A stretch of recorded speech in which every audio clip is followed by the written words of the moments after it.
Hi friends, welcome back to my channel school of science. मेरा नाम नितिन दूत्रा है। मैं क्लासेस 9-10 के लिए साइंस लेता हूँ और क्लासेस 11-12 जेई नीट के बच्चों के लिए केमिस्ट्री लेता हूँ। आज हम शुरू करने वाले हैं one another very important topic जो क्लास 11th की केमिस्ट्री को बिलोंग करता है, chapter chemical bonding, and topic का नाम है मॉलिक्यूलर ऑर्बिटल थ्योरी। जैसा कि आप जानते हैं, हमने अभी तक बड़ी सारी अलग अलग थ्योरीज पढ़ी हैं जिसके अंदर हमने मॉलिक्यूल्स को एक्सप्लेन करने की पूरी कोशिश करी है, लेकिन हर थ्योरी का कोई ना कोई ड्रॉबैक निकल आता है जिसकी वजह से हमको अपनी थ्योरीज को अपग्रेड करना पड़ता है और हम नई थ्योरीज की तरफ चलते रहते हैं। एक थ्योरी सारे मॉलिक्यूल्स को एक्सप्लेन नहीं कर सकती, इसलिए हमारे पास इतनी सारी मल्टीपल थ्योरीज हैं जो मॉलिक्यूल्स को एक्सप्लेन करती हैं, क्योंकि मॉलिक्यूल्स की बॉन्डिंग ही कुछ, उनका बिहेवियर ही केमिकली कुछ ऐसा होता है। आज की थ्योरी है मॉलिक्यूलर ऑर्बिटल थ्योरी। ये वर्ड जो है ऑर्बिटल हमको बताता है कि इलेक्ट्रॉन की डेंसिटी न्यूक्लियस के अराउंड कैसी होती है। वो बन जाता है वर्ड एटॉमिक ऑर्बिटल। एक एटम के अंदर एक ही न्यूक्लियस होगा, उस एक न्यूक्लियस के आगे पीछे इलेक्ट्रॉन की डेंसिटी डिस्ट्रीब्यूशन कैसा है, उसको हम कहते हैं एटॉमिक ऑर्बिटल। तो सर फिर ये मॉलिक्यूलर ऑर्बिटल क्या है? अब बेटा, सारे एटम्स अकेले तो नहीं होते, ये एटम्स आपस में कंबाइन करके क्या बनाते हैं? मॉलिक्यूल। और एक मॉलिक्यूल बनाने के लिए आपको कम से कम 2 एटम्स चाहिए, और जब 2 एटम्स आपस में कंबाइन करेंगे तो 2 न्यूक्लियाई होंगे। वो जब आपस में बॉन्ड बनाते हैं तो उन दोनों एटम्स के इलेक्ट्रॉन्स की डेंसिटी उन 2 न्यूक्लियाई के आगे पीछे कैसी होती है, उसको हम कहते हैं मॉलिक्यूलर ऑर्बिटल। थोड़ा सा हम एक डायग्रामेटिकली एग्जाम्पल देखते हैं कि कैसे होता है। हमने पिछले टॉपिक्स में, पिछले लेक्चर्स में वैलेंस बॉन्ड थ्योरी को पढ़ा था, जिसमें हमने बात करी थी कि एटॉमिक ऑर्बिटल्स ओवरलैप करते हैं। अगर एटॉमिक ऑर्बिटल्स ओवरलैप करते हैं तो वैलेंस बॉन्ड थ्योरी में उन ऑर्बिटल्स के ओवरलैप करने का कॉन्सेप्ट कुछ ऐसा होता है।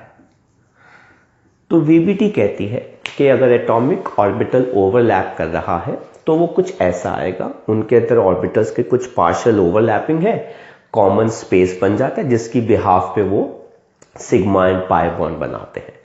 लेकिन मॉलिक्यूलर ऑर्बिटल थ्योरी क्या कहती है कि जब ये दोनों एटॉमिक ऑर्बिटल्स पास आएंगे तो ये कंबाइन कर जाते हैं और एक नया ऑर्बिटल बनाते हैं जिसको हम कहते हैं मॉलिक्यूलर ऑर्बिटल।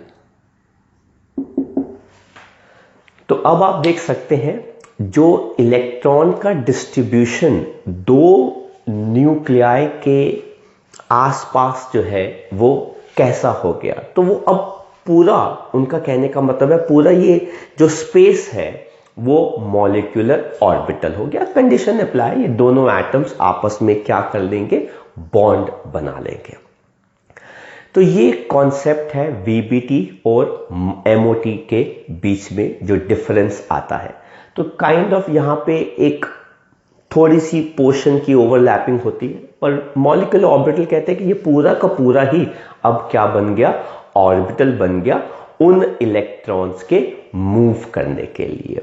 और ये जो ऑर्बिटल है ये मिनिमम 2 न्यूक्लियाई के आगे पीछे होता है। तो जैसे एटॉमिक ऑर्बिटल को हम कैसे डिफाइन करते हैं? It is a space around a single nucleus, ठीक है ना, जहां पे इलेक्ट्रॉन डिस्ट्रीब्यूशन होता है, probability of finding electron is maximum. ऐसे ही मॉलिक्यूलर ऑर्बिटल को कैसे डिफाइन करते हैं? It is a space around group of nuclei, या फिर it is a space around 2 nuclei where probability of finding electrons for a molecule is maximum. So this is how you define molecular orbital. तो I hope बच्चों आपको ये concept समझ में आ गया है कि VBT में और MOT में अप्रोच टूवर्ड्स बॉन्डिंग कैसा होने वाला है। आगे बढ़ते हैं। अगला हमारा जो टॉपिक आएगा इस थ्योरी में वो आता है salient features of molecular orbital theory. हम डिस्कस करते हैं। सबसे पहला पॉइंट हमारा इसके अंदर क्या आता है, एटॉमिक ऑर्बिटल हमको बताता है एक स्पेस, एक न्यूक्लियस के आगे पीछे जहाँ पे इलेक्ट्रॉन डेंसिटी सबसे ज़्यादा मैक्सिमम होती है, प्रोबेबिलिटी इलेक्ट्रॉन फाइंड करने की मैक्सिमम होती है। वैसे ही मॉलिक्यूलर ऑर्बिटल हमें बताता है कि इलेक्ट्रॉन प्रोबेबिलिटी फाइंड करने की दो न्यूक्लियाई के आगे पीछे मैक्सिमम होती है। पहला पॉइंट। दूसरा पॉइंट हमारा इस थ्योरी में क्या आता है, एटॉमिक ऑर्बिटल्स सिमिलर एनर्जी के या कंपेरेबल एनर्जी के ही आपस में कंबाइन करके मॉलिक्यूलर ऑर्बिटल्स बना सकते हैं। जैसे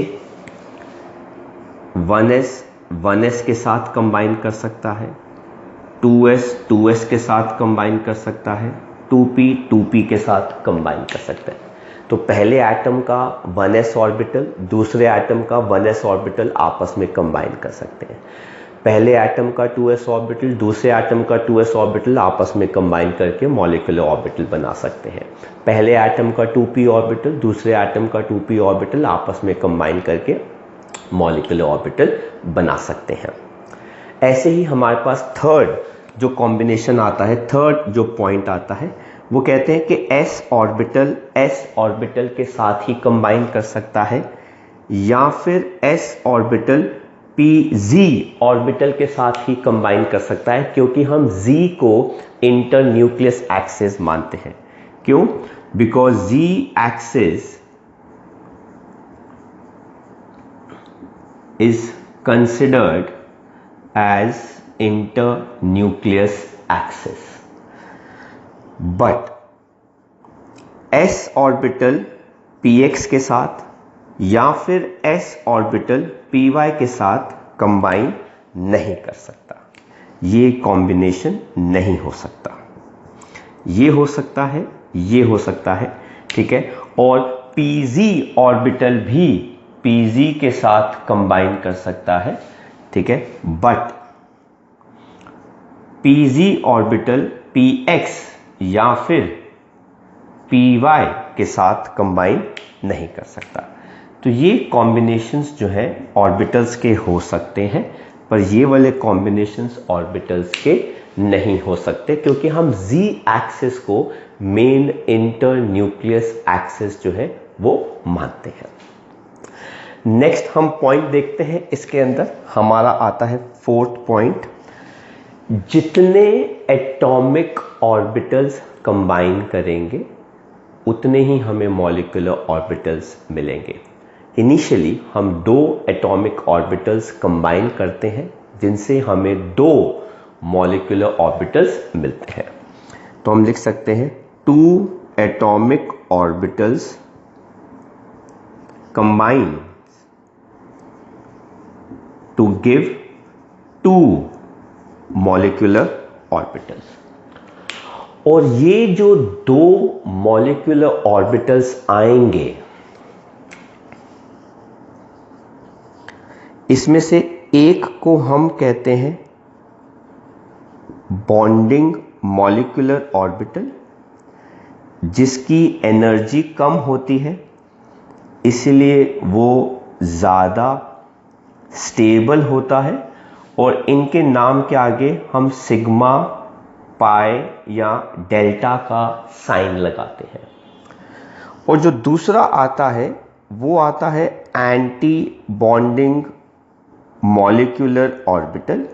कंपैरिजन में इसकी एनर्जी बॉन्डिंग से थोड़ी सी ज़्यादा होती है, जिसकी वजह से ये थोड़ा सा कम स्टेबल होता है बॉन्डिंग में, और इनका रिप्रेजेंटेशन जो है वो सिग्मा स्टार, पाई स्टार और डेल्टा स्टार से हम रिप्रेजेंट करते हैं, राइट। तो ये हमारे कुछ फीचर्स हो गए। और लास्ट पॉइंट जो हमारा इस कॉन्सेप्ट में आता है, दैट इज पॉइंट नंबर 6। जैसे atomic orbitals 1s 2s 2p 3s 3p को फिल करने के लिए, इलेक्ट्रॉन्स फिल करने के लिए हमारे पास कुछ रूल्स होते हैं इलेक्ट्रॉनिक कॉन्फ़िगरेशन के, aufbau, Hund's rule, Pauli's exclusion principle, Bohr Bury rule. वही सेम रूल्स मॉलिक्यूलर ऑर्बिटल्स में इलेक्ट्रॉन फिल करने के लिए अप्लाई होते हैं।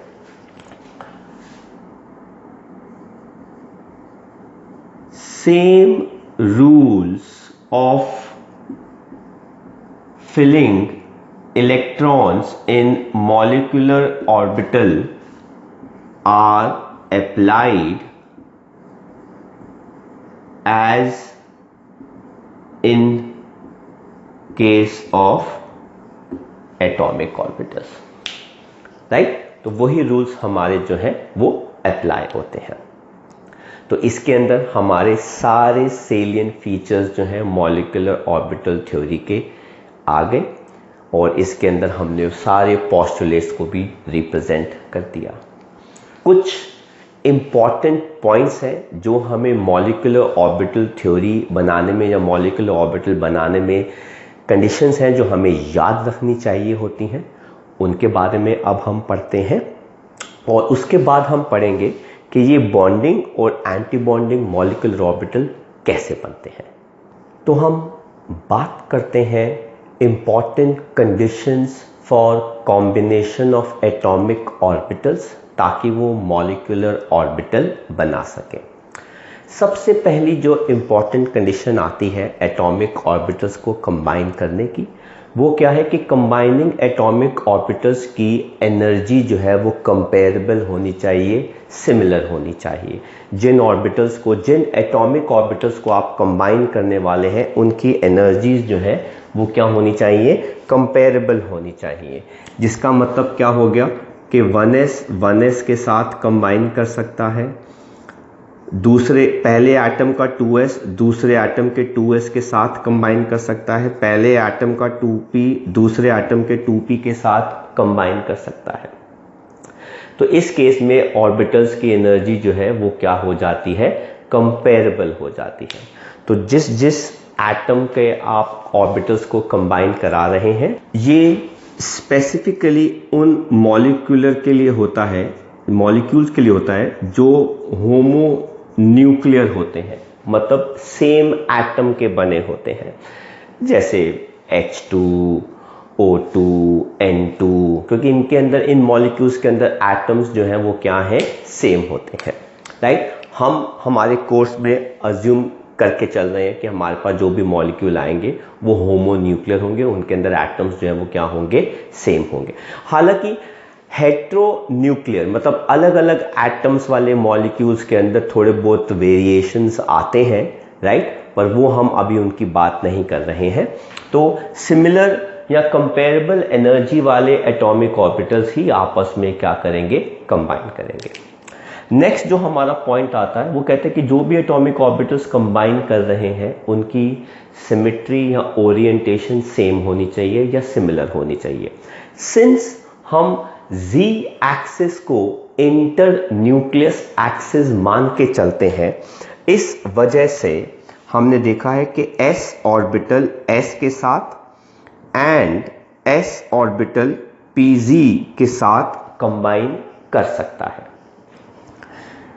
px ऑर्बिटल px के साथ या px ऑर्बिटल py के साथ कंबाइन कर सकता है। लेकिन जो कॉम्बिनेशंस नहीं हो सकते आप वो देख लीजिए, s ऑर्बिटल px या फिर py के साथ कंबाइन नहीं कर सकता, और pz ऑर्बिटल भी px के साथ या फिर py के साथ कंबाइन नहीं कर सकता।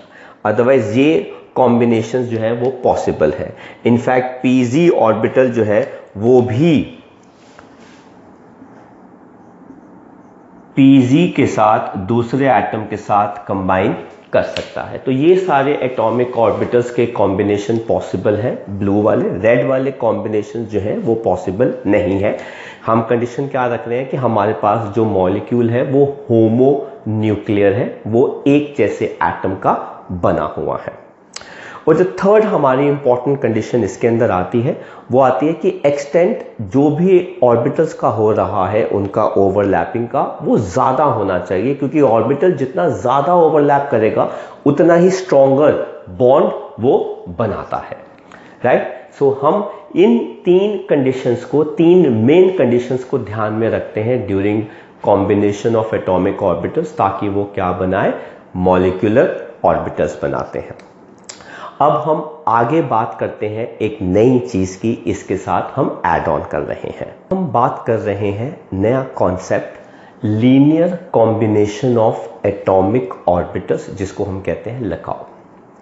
अब ये कॉन्सेप्ट क्या है और ये क्या बताता है? अगर आपको याद हो, जब हम मॉलिक्यूलर ऑर्बिटल थ्योरी के सेलिएंट फीचर्स कर रहे थे तो मैंने बताया था कि दो एटॉमिक ऑर्बिटल्स कंबाइन करके दो नए मॉलिक्यूलर ऑर्बिटल बनाते हैं, जिनमें से एक होता है बॉन्डिंग मॉलिक्यूलर ऑर्बिटल और दूसरा कौन सा होता है, एंटी बॉन्डिंग मॉलिक्यूलर ऑर्बिटल। अब ये बॉन्डिंग मॉलिक्यूलर ऑर्बिटल क्या होता है और कैसे बनता है, एंटी बॉन्डिंग मॉलिक्यूलर ऑर्बिटल क्या होता है और कैसे बनता है, जरा इस चीज को देखिए। हम सबसे पहले बात कर रहे हैं कि formation of bonding molecular orbital. अब आप मॉलिक्यूल बना रहे हैं, आपको दो एटम चाहिए। एटम के अंदर जो इलेक्ट्रॉन होता है वो न्यूक्लियस के आगे पीछे वेव की फॉर्म के अंदर मूव करता है, जो हमने प्रीवियस चैप्टर एटॉमिक स्ट्रक्चर में पढ़ा था। क्योंकि इलेक्ट्रॉन के पास वेव लाइक प्रॉपर्टीज होती हैं, क्योंकि उसकी स्पीड बहुत ज़्यादा होती है, तो वो न्यूक्लियस के आगे पीछे वेव की फॉर्म के अंदर मूव करता है। अब सिंस इलेक्ट्रॉन जो है वो वेव की फॉर्म के अंदर मूव करता है, तो चलिए हमने पहले atom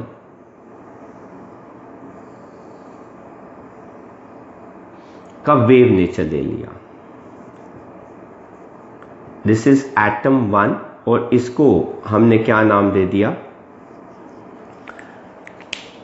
wave function of first atom. Wave function, जो फर्स्ट एटम का जो इलेक्ट्रॉन है वो इस वेव फंक्शन को पोजेस करता है, वो इस तरीके से मूव करता है। हम दूसरे एटम का भी वेव फंक्शन शो करा रहे हैं।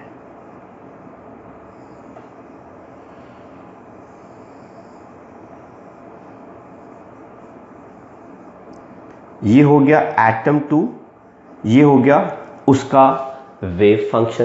तो this is kind of atomic orbital of first atom and this is atomic orbital of second atom. जब दोनों एटम के वेव फंक्शंस इन फेज होते हैं, इन फेज का मतलब होता है अगर पहले वाले एटम का क्रेस्ट है तो दूसरे वाले एटम का ही क्रेस्ट है, अगर पहले वाले एटम का ट्रफ है तो दूसरे वाले एटम का भी ट्रफ है, उसका क्रेस्ट आ रहा है तो उसका क्रेस्ट आ रहा है। इसे कहते हैं कॉम्बिनेशन इन फेज। अगर पहले एटम का भी क्रेस्ट है और दूसरे एटम का भी क्रेस्ट है, या फिर पहले एटम का ट्रफ है या फिर दूसरे एटम का ट्रफ है, जब क्रेस्ट क्रेस्ट के साथ कंबाइन करता है और ट्रफ ट्रफ के साथ कंबाइन करता है, तो जब ये दोनों एटम्स आपस में मिलकर मॉलिक्यूलर ऑर्बिटल बनाएंगे तो इनके एडिशन से हमारे पास एक नया मॉलिक्यूलर ऑर्बिटल आएगा,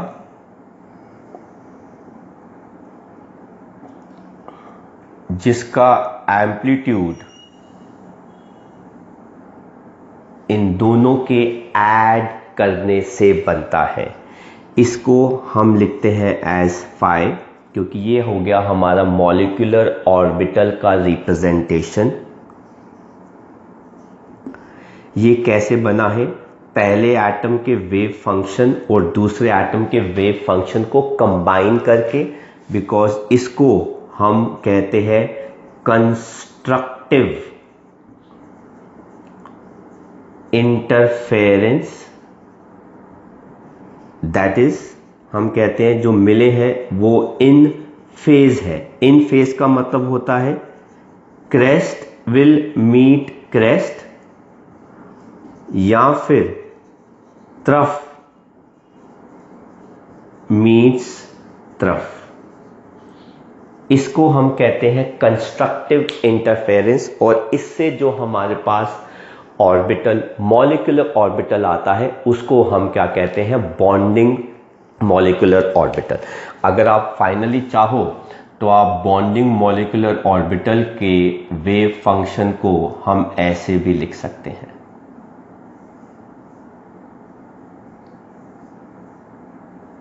और जब भी बॉन्डिंग मॉलिक्यूलर ऑर्बिटल बनता है तो उनके कॉम्बिनेशन से जो हम साइन यूज करते हैं वो होता है सिग्मा और पाई। जैसे सिग्मा 1s आ जाएगा, सिग्मा 2s आ जाएगा एंड सो ऑन। तो हम सिग्मा पाई इस्तेमाल करते हैं, जो जैसे आएगी हम आपको ज़रूर बताएंगे अपने अभी कमिंग टाइम के अंदर। So this is the combination of bonding molecular orbital, जिसके अंदर दो एटॉमिक ऑर्बिटल्स के जो वेव फंक्शंस होते हैं वो इन फेज होते हैं। इन फेज का मतलब होता है कि अगर पहले वाले इलेक्ट्रॉन का वेव फंक्शन में क्रेस्ट आ रहा है तो दूसरे वाले का भी क्रेस्ट आएगा। अगर पहले वाले का तरफ है तो दूसरे वाले का तरफ है। अब चाहे क्रेस्ट क्रेस्ट से मीट करे और तरफ तरफ से मीट करे, मीट करने के बाद ये ऐड ऑन हो जाएगा। ये वाला एम्पलीट्यूड ऐड ऑन होके इतना एम्पलीट्यूड है जो उसमें ज़्यादा हो जाता है। ज़रूरी नहीं है कि ये दोनों सेम हो, थोड़े बहुत कम ज़्यादा भी हो सकते हैं, उससे कोई खास फर्क नहीं पड़ता। बट कॉम्बिनेशन जो है उन दोनों का ऐड अप हो जाता है, which results in formation of bonding molecular orbital. हम उसको फाई से भी लिखते हैं, अगर आप उसको ऐसे भी लिख सकते हैं तो कोई दिक्कत नहीं। तो this is the wave function of bonding molecular orbital. अब हम बात करते हैं कि एंटी बॉन्डिंग मॉलिक्यूलर ऑर्बिटल कैसे बनता है। तो फॉर्मेशन ऑफ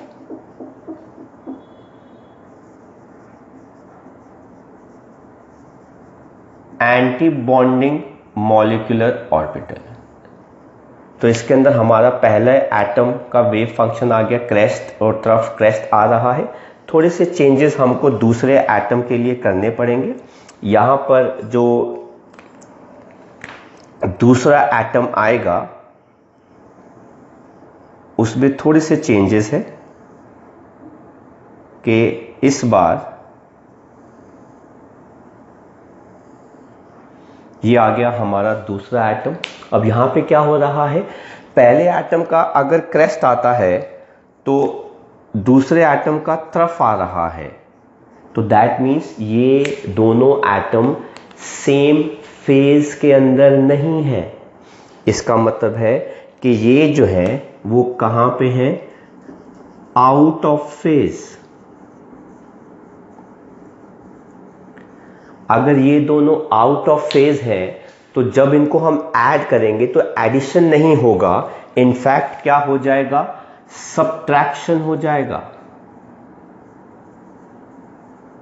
और सब्ट्रैक्शन होने से अब आप देख सकते हैं कि ये वाले क्रेस्ट का एम्पलीट्यूड ज्यादा है और तरफ का एम्पलीट्यूड कम है, तो ये वाला पोर्शन इसमें से कैंसल आउट हो जाएगा।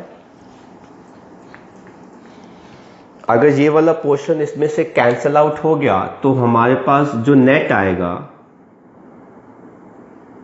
वो ऐसे आ गया। इसको हम क्या कहते हैं, एंटी बॉन्डिंग मॉलिक्यूलर ऑर्बिटल। इसको हम डैश से लिख सकते हैं और ये दोनों के सब्ट्रैक्शन से बना है, तो इसको भी हम कैसे लिख सकते हैं, ABMO, और ये दोनों के सब्ट्रैक्शन से बना है। और इसको हम क्या कहते हैं, डिस्ट्रक्टिव इंटरफेरेंस। एंड इसमें होता है कि क्रेस्ट विल मीट ट्रफ और ट्रफ विल मीट क्रेस्ट। तो अगर पहले वाले का क्रेस्ट है तो दूसरे वाले का ट्रफ होगा, पहले वाले का ट्रफ है तो दूसरे वाले का क्रेस्ट होगा। तो जो भी कट कटा के हमारे पास एम्पलीट्यूड आता है उसको हम यहाँ पे रिप्रेजेंट कर देते हैं और इसके नाम के साथ स्टार का साइन लगता है, जैसे sigma star, 1s, sigma star, 2s and so on, and this results in anti-bonding molecular orbital. So ऐसे हमारे ऑर्बिटल्स, मॉलिक्यूलर ऑर्बिटल्स बनते हैं जो हमने आपको एक्सप्लेन कर दिए। अब आपको बुक्स के अंदर इनके बॉन्डिंग मॉलिक्यूलर ऑर्बिटल जब 1s आपस में कंबाइन करता है, या फिर हम s और s को जब आपस में कंबाइन करते हैं तो हमें एक बॉन्डिंग ऑर्बिटल मिलेगा और एक एंटी बॉन्डिंग मिलेगा। उनकी शेप्स आप देख सकते हैं, हालांकि कोई खास पूछी नहीं जाती, तो it is okay, absolutely fine. अब px जब कंबाइन करेंगे तो एक बॉन्डिंग ऑर्बिटल मिलेगा, एक एंटी बॉन्डिंग मिलेगा। py आपस में कंबाइन करेंगे तो एक बॉन्डिंग मॉलिक्यूलर ऑर्बिटल मिलेगा, एक एंटी बॉन्डिंग मॉलिक्यूलर ऑर्बिटल मिलेगा। जैसे ऐसे ही pg आपस में कंबाइन करेंगे तो एक बॉन्डिंग मॉलिक्यूलर ऑर्बिटल मिलेगा, एक एंटी बॉन्डिंग मॉलिक्यूलर ऑर्बिटल मिलेगा, जिनकी शेप्स जो है वो आप बुक्स के अंदर रेफर कर सकते हैं, पर एज पर एग्जाम्स इनकी नीड नहीं होती। आई होप आपको आज का हमारा lecture based on molecular orbital theory के salient features, important conditions, linear combinations और एक्सप्लेनेशन की bonding and anti bonding molecular orbital कैसे बनते हैं वो हमने सारा एक्सप्लेन किया। हम जो इसका नेक्स्ट लेक्चर बनाएंगे उसके अंदर हम इनकी प्रॉपर्टीज़ पढ़ेंगे कि इनकी इलेक्ट्रॉनिक कॉन्फ़िगरेशन कैसे होती है, फिलिंग कैसे होता है, इनका मैग्नेटिक नेचर कैसे होता है, बॉन्ड ऑर्डर कैसे होता है, और वो सारी प्रॉपर्टीज़ करेंगे। साथ में हम कुछ एग्जाम्पल्स भी करेंगे मॉलिक्यूल्स की कॉन्फ़िगरेशन के। तो आई होप बच्चों आपको हमारा आज का लेक्चर अच्छा लगा होगा, समझ में आया होगा। तो अगर समझ में आया, अच्छा लगा तो इसको लाइक करना मत भूलिएगा, अपने फ्रेंड्स के साथ भी ज़रूर इसको शेयर कीजिएगा, और जिन बच्चों ने मेरे चैनल को सब्सक्राइब नहीं किया सब्सक्राइब कर लो, क्योंकि और भी बहुत सारे लेक्चर्स इस क्लास के और अगली चैप्टर्स के मैं अपलोड करने वाला हूं जो आपके लिए काफ़ी हेल्पफुल रहेंगे। तो please study hard, study well, and we'll meet very soon. Till then, bye bye from School of Science.